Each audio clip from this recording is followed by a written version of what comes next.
I don't have the words. I hardly have the voice to be able to share the level of appreciation that I have for what has been transpiring in this building over the last 2 days.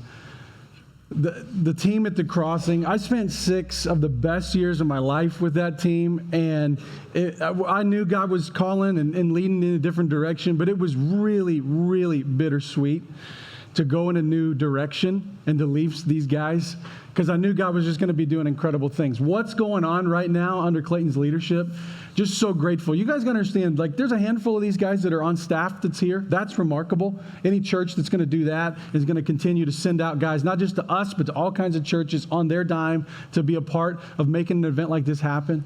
But also, there's guys who just go to the church. Just dudes from the church.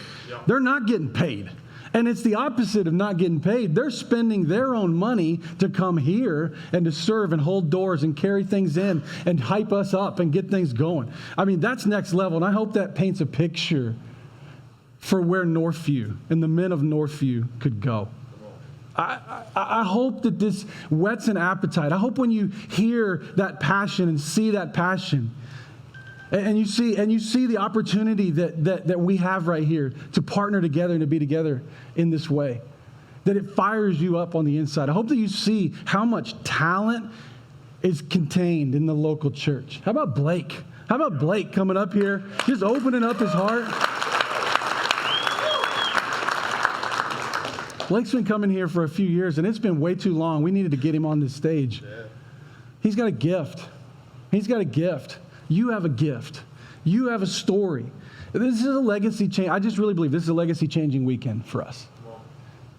You can't experience what we've experienced. You can't go through what we've experienced and not have it shape you in the most important ways. We've been looking at the story of Gideon. And it's in the Old Testament. It's in the Bible. Here's the thing about the Bible that you got to know. We've used this story, and it's a story of what happened a long, long time ago. This is a real story. It's as real as yesterday was for you and I. And there's a lot of great stories in the Bible, stories about faith, stories that stretch us. This is a story about one guy, but I think you've been able to tell very, very quickly that this is a template. This story is like a template. The Bible is not just a story of what was, it's a story of what can be. What can be in your life? What can be in your house? What can be in your relationships? What can be in your legacy? And it's something that you can, that's why we started last night where we started, at the beginning of this journey with him tearing down those altars. I will never forget the sound that I heard in this room last night. And I think some of you guys would say the same. To physically, audibly hear what it sounds like when someone says, I'm done with that. To hear those snaps. It was like people changing course, changing direction, changing the pattern and the trajectory of their life. It's a legacy-defining weekend when we can, like Gideon, tear down our idols.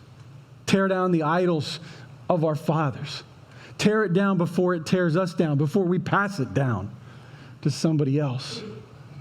I hope you felt when Clayton talked the weight of responsibility in an appropriate way.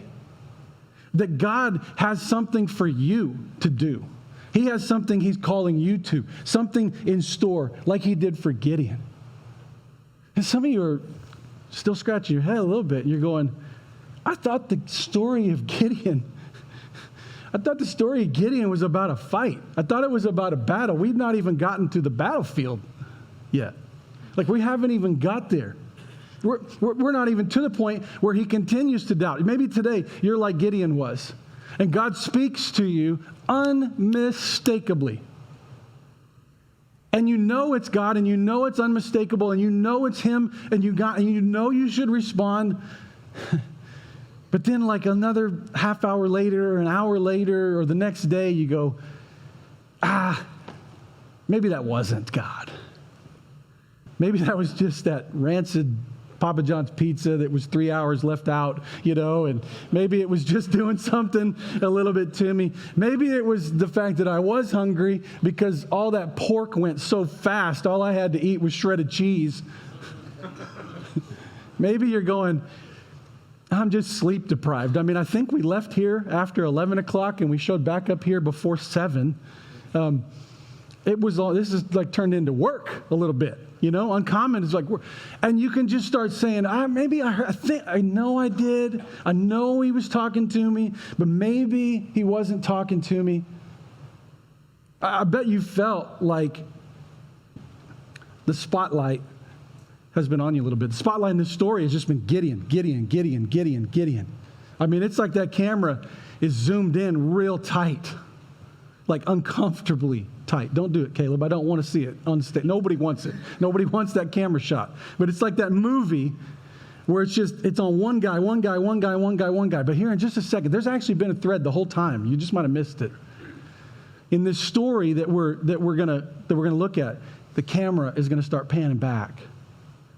And you're going to start to see a little bit of a different picture. But it doesn't happen until Gideon, another couple times, wrestles with the doubt that he's actually called to do what God unmistakably is called to do. It's a good thing for us to think about.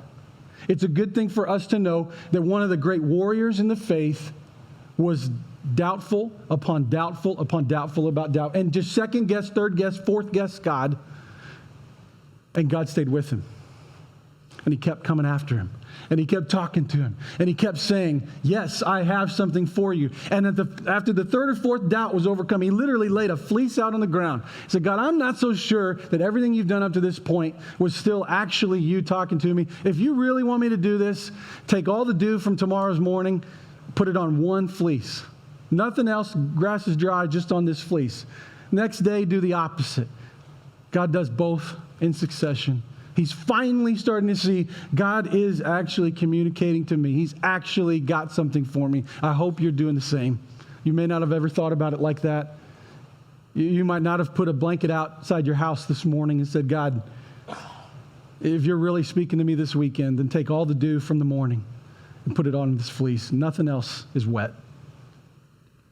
You may not have ever thought to do that, but I bet you're wrestling still. Because it's still easy to already be thinking about, what am I doing at 1 o'clock today? What am I doing later in the afternoon? What, God, do you want to do through me? The camera starts to pan back.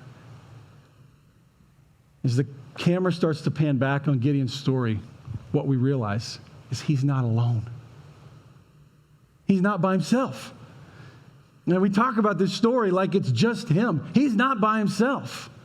He's not by himself at all. And the point that I want to make connecting to that is you can't fight battles of the faith alone. You can't fight them alone and expect to win. Why would you ever think that you could take something that ties to eternity with the stakes as high as eternity and expect to win? You cannot fight battles of faith alone and expect to win. Don't think you can walk out these doors with everything that God has done in your heart without relational connection to other people and think that it's going to stick or that it's going to stay. Gideon wasn't alone in his battle. He surrounded himself with men who would help him fight. We told this story last night of the tearing down of the idols. Did Gideon do that by himself? You go, no, there was bulls. He used bulls. And 10 men. When God said, go tear down the crap from your past, he didn't ask him to do it by himself. You can't do it by yourself. He needed 10 men to go with him. They weren't tearing down their idols. They were helping Gideon tear down his family's idols. He didn't fight alone. When God said, Gideon, I'm calling you to take this Midian army out, he did not ask him to do this alone. He told him that when you fight them, it will feel as if you're fighting one man. But I'm not asking you to fight as one man. I cannot even begin to calculate how many spiritual battles that we face that would have a different outcome if we would stop trying to fight them as one man. All on our own, in our own strength, without any help at all. Gideon's example is a great teacher. That when you're afraid to live out what God is calling you to, surround yourself with people who will hold you accountable. People who want God's best for you in your life.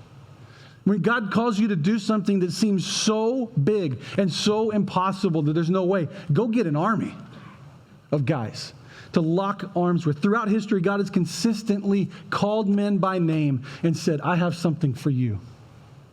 My best for you is what I want.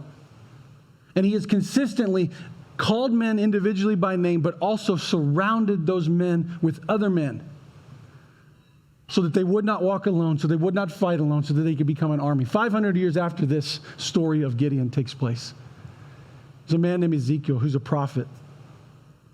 And God leads him out because at that point, the nation of Israel was in that same cycle that Matt was talking about last night.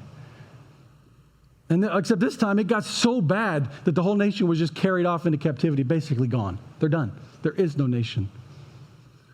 God leads the prophet Ezekiel out into a barren wilderness. And he's looking out at what he sees, and he says, tell me, what do you see, Ezekiel? And he's looking at a mass graveyard. All the flesh is gone off of the bodies. It's just skeletons. Because I just see bones. I just see dead people. This was the sixth sense before there was a sixth sense. I just see dead people. Just bones. He says, Ezekiel, can these bones live? And Ezekiel says, only you know, Lord.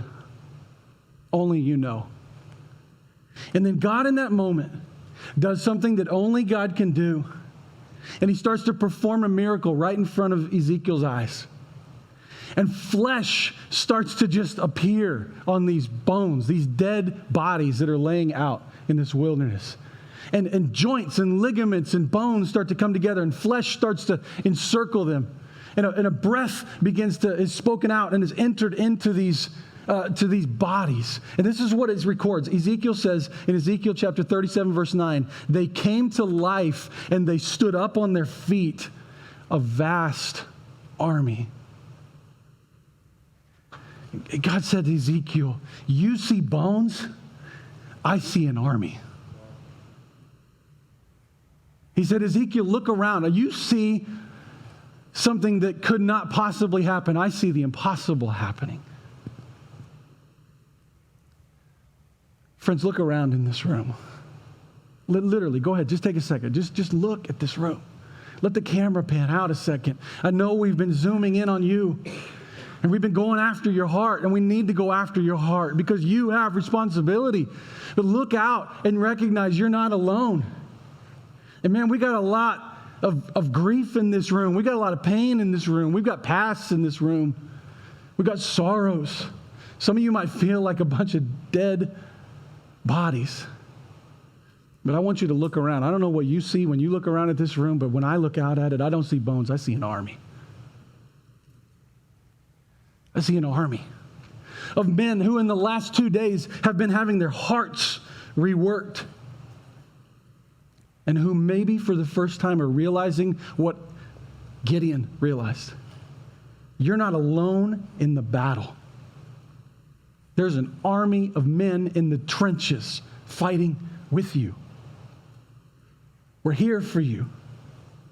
Here's the thing I know about guys. I got you when I said that. Like, there's just something about dudes being guys that's just awesome. Last night, I was in tears at times because of some of the feats of strength that were being displayed over in the center. Like, within 15 minutes of opening things up, we had a guy that's probably going to have surgery on his shoulder because he was lifting too much. Because he was like, I'm going to show you I can do it. Because we're dudes, and that's what we do. And if one guy does it, it inspires the next guy to be like, no, I can do it a little better. I saw a guy row so hard, he laid flat on his back for 30 minutes after he was done. That's just a guy being a dude. That's just him saying, I'm going to do it as hard as I can. It's just how God made us. We're like that. We're ready. We want to spring forward into action. Here's the thing I know about guys. Proverbs 27, verse 17. A friend loves at all times. A brother was born for adversity. Like with guys, it's not, could you help? It's not, hey, I feel like I'm by myself and this is an overwhelming battle and I'm embarrassed to say so, but I need someone to come around me. Sometimes we think that on the other side of that, we're going to find these deaf ears or these stunned eyes from the guy sitting next to us, and we swear he's going to laugh. We were born for this. This is what we do. We go onto the field when one of our comrades is injured, when he's hurt, and we don't leave anybody out there, do we? We go get them, and we walk with them, and we do life with them. We were born for this. Gideon assembles his army. He assembles his army. He gets 32,000 men. That's a lot of muscle. That's a lot of muscle. And they're going to need it because it appears that the Midian army is a six-figure number. So for as big as 32,000 sounds, it's not as big when somebody else has 100,000 more than you. Gideon assembles his army. But before they do battle, God says to Gideon, yeah, you got guys, but I need the right guys. I need the right guys. You've got too many guys. Now, too many men in war doesn't sound like the right conversation. Like, is there too many for a war? I mean, I understand the idea of fair fight, but nobody's talking about fair here. War is not fair. It is win. How do you mean too many men? Too many men? What is this about? I'll tell you what it's about. It's about the altar that about half of you in the room wrote on your stick last night. I didn't read anything. I just know guys. I won't ask you to show your hand, but pride was the root of whatever at least half of this room wrote last night. And the reason God said to Gideon, your army's too big, is he said, Gideon, I don't want for 1 second for you, after you finally came around to accept your responsibility, to somehow turn yourself into the hero of this story. So, you've got too many men. You need to whittle it down. He says then, in verse 3 to Gideon, as a way of shrinking the army down, anyone, here's how we're going to do it. Anyone who trembles with fear may turn back and leave Mount Gilead. So 22,000 men left while 10,000 remained. But the Lord said to Gideon, there's still too many men. Take them down to the water and I'll thin them out there for you. If I say this one shall go, then he goes. But if I say this one shall not go with you, he doesn't go. So Gideon took the men down to the water, and there the Lord told him, separate those who lap the water with their tongues as a dog laps from those who kneel down to drink. 300 of them drank from cupped hands, lapping like dogs. All the rest got on their knees to drink. The Lord said to Gideon, with 300 men that lapped, I will save you and the Midianites into your hands. Let all the others go home. God says, you're going to need guys around you. But, it's not just any guy. This is important.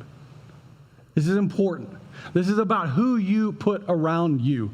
It's one thing to say you're not alone and you need other guys in your life. It's a whole other thing to have the right guys in your life.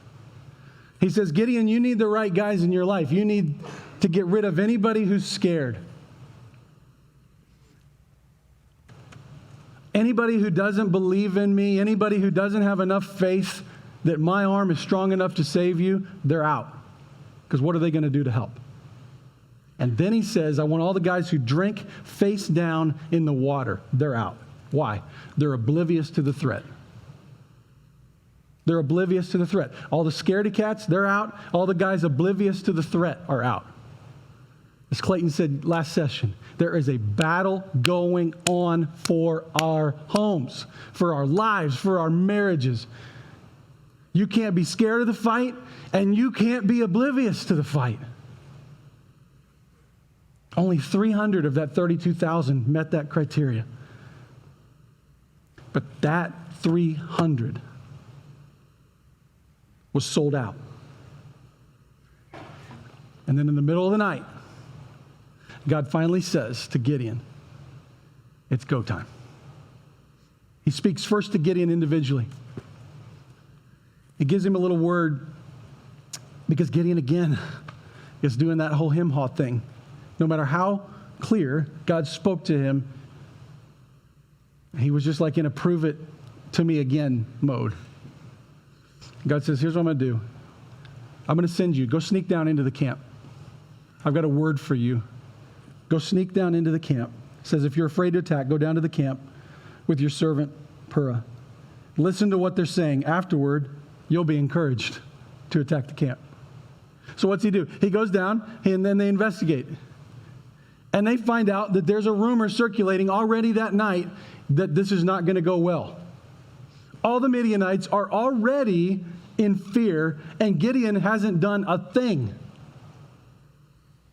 But the word on the street in the Midian camp is this is going to be a bad night. This is not going to go well. What is going on in that moment? God is speaking his word to Gideon. And the word of God is encouraging the courage or inspiring the courage to fight. This is every day what God gives you and I in the battle that we face. He gives us opportunity to hear from him in the little crevices of our day, whether in the morning or the afternoon or listening to it on our car ride, on our Bible app, on our phone. He gives us these little moments all throughout a day to hear his word and to allow his word to give us the encouragement and the courage to fight. Gideon's spine was steeled by this experience. He went back to the camp. And this is verse 15. He said to everybody, get up.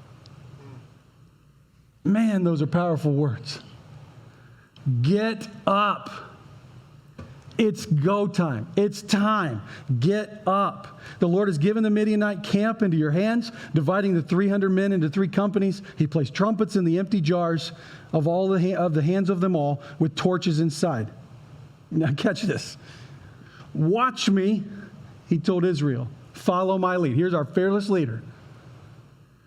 When I and all who are with me, this is him giving his military strategy to everybody who's going to be a part of this raid that they're about to do. When I and all who are with me blow our trumpets,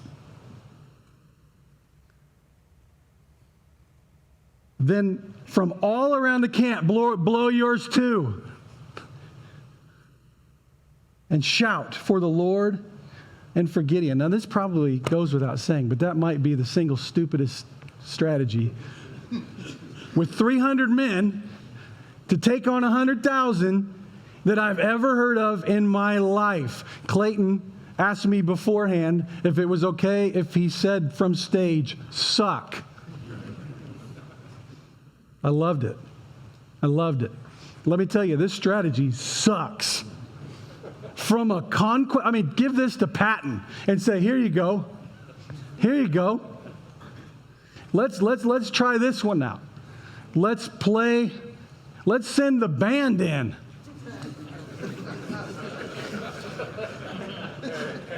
I know. But it's like, dude, they got swords and knives, throwing stars and slingshots and animals, and we got trumpets. Oh no, and shout, yeah, shout. Equally bad. What's the lesson here? Well, if you want to win a battle of faith, you got to surrender before you'll ever win. Here's the thing when it comes to this whole weekend, and I hope you've been able to hear it. But maybe let me just underscore it. Trust must be the highest when stakes are the highest. This is an ultimate invitation of trust to Gideon and to his 300. Like, it's one thing to convince them and say, hey, look, we don't want anybody with us who's afraid. It's another thing to say, we don't want anybody who's with us that's oblivious to actually what's going on. They're just, survival of the fittest. They're going to be dead in 10 seconds anyway, so what does it matter? It's a whole other thing to say, you are going to take, he was instructed to kill every last one. And his weapons that he was given was trumpets and shouts. The stakes are ultimate. Their life is in danger. Their life is in danger. Their legacy, their future is in danger. It is no different for you and I. And I hope we've been able to awaken a group of men this weekend to recognize that the stakes for your life and your relationships and your families and your homes and your careers and your futures, that is so high. But eternity is even higher. So we're not even talking just about this life and this world. We're talking about all of eternity. Trust must be highest when stakes are the highest. God often has a plan that runs counterculture to everything you hear anywhere else in the world. Have you noticed that? His plan for marriage is very narrow. One man, one woman for life. Sexuality, there it is. His invitation and his plan for how to speak to people, how to interact with the wealth and the resources that you have. Your use of influence, how to parent your kids. He has a plan that is unlike any other plan that you see in Hollywood, that you read about in the news, or that most of the people in your community are living through. But these are the ultimate areas of legacy. I've never met somebody at the end of their life who lived with the end in mind and lived for Christ and sold out for Him at the end of their life, go, man, I wish I would have done it different. I cannot even count the number of guys who I have talked with in their last days who said, I was such a fool. I know I'm going to heaven and God's going to say, but I am such a fool. Because I took all that time and I fought battles that didn't matter. And I won medals that I'll never be able to take with me on the other side of the grave. What was it all for? This is an invitation, this moment for Gideon, and it's for us too. Run the play. It works, okay? Like, let's read the story. They run the play, and it works. The three companies blew the trumpets. They smashed the jars, grasping torches in their left hand, holding in their right hands the trumpet they were to blow. They shouted, a sword for the Lord and Gideon. And while each man held his position around the camp, all the Midianites ran, crying out. They fled. And when 300 trumpets sounded, the Lord caused men throughout the camp to turn on each other with their swords. That means they started killing themselves. Listen, it's always the right play if God's the one calling the shots. Run it. And God's going to do the heavy lifting in your life just like He did in this story. The reason we hadn't gotten to the battle yet in this story is the battle's over in 2 seconds when it actually gets fought. Because God did all the heavy lifting in the actual battle. Gideon had to do all the heavy lifting before the battle.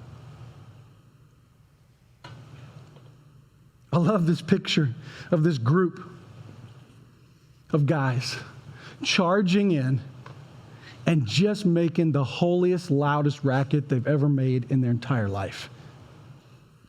Like, the right crew can make a lot of noise. Like, this group could make a lot of noise. And our enemy doesn't want us to make noise. He wants us to stay quiet. We got an opportunity to put him on the run. If we band together and we let God do that heart work and we lock arms and we don't try to do this on our own, how many battles does God have in front of us that we could be won as if they were fighting against one man? because we fought in the Lord's strength and let him do the heart work in our lives that he wanted to do. The victory is the Lord. The Midianites are thrown into confusion. They flee and they kill each other, and the rout is on. Listen, guys, God doesn't play nice in this story either. He doesn't play nice with his enemies because his enemies aren't nice to him and his people. Listen, Satan's trying to do everything he can to tear you down. He's not just trying to mess with you. He's trying to ruin you. Ruin you. He wants to tear apart every single thing that's good.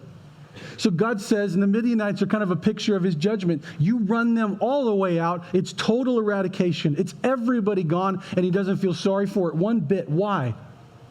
Because they had set themselves up against God, just like Satan has set himself up against you. Read the end of the book. Read the end of the story. It doesn't go well for anybody set up against God. He doesn't just say, I win, you lose, ha ha. He eliminates it. That's the business and the work that we have to be about because he's given us the strength.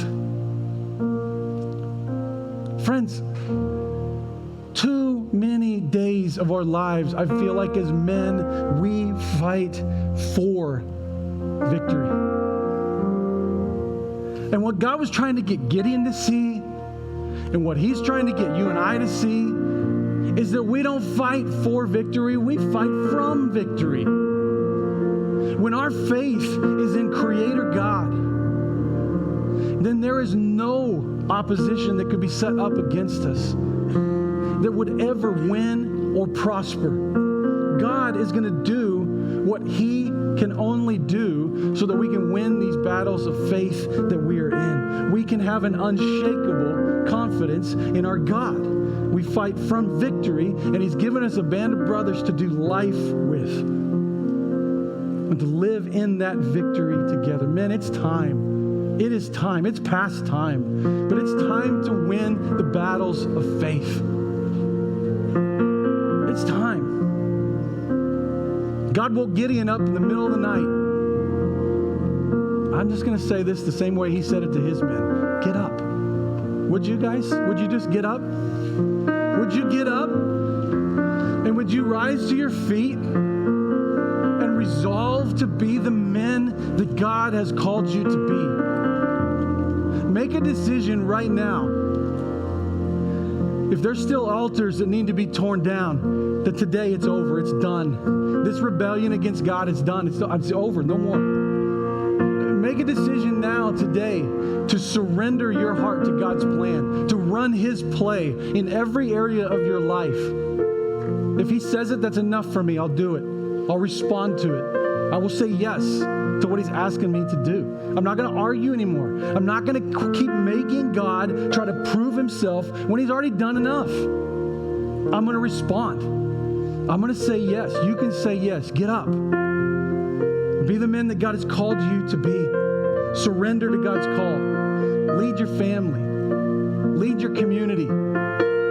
Lead in the strength that God gives you, not for your glory, but for his.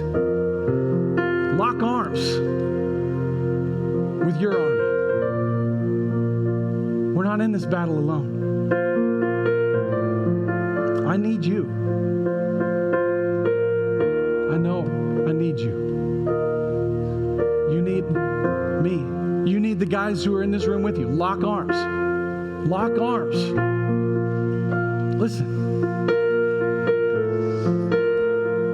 Let's go make some noise. Let's go make some noise. What are we doing?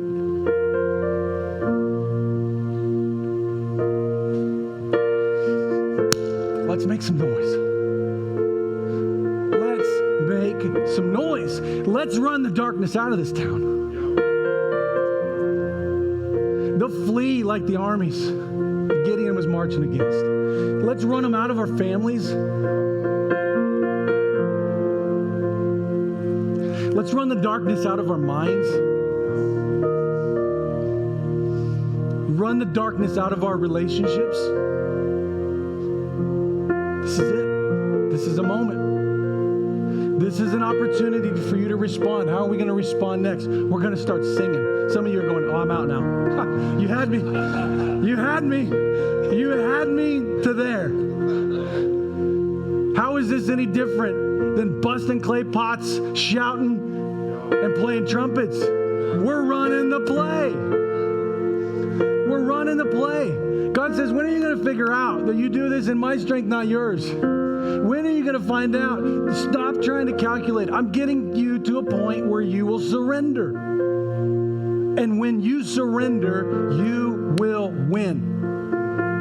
Because I will fight for you. I will fight for you. Let's worship. Let's give our best to God in this moment. This is the last part, guys. This is it. Let's give our best to Him because He deserves it. And if there's an unwritten, undone, unspoken, unstepped through door that God has just been positioning right in front of you this whole weekend, step through it. Step through it. And allow God's blessing to be upon your life in a way you could never understand or imagine if you don't. Join me in prayer, and then let's go into worship.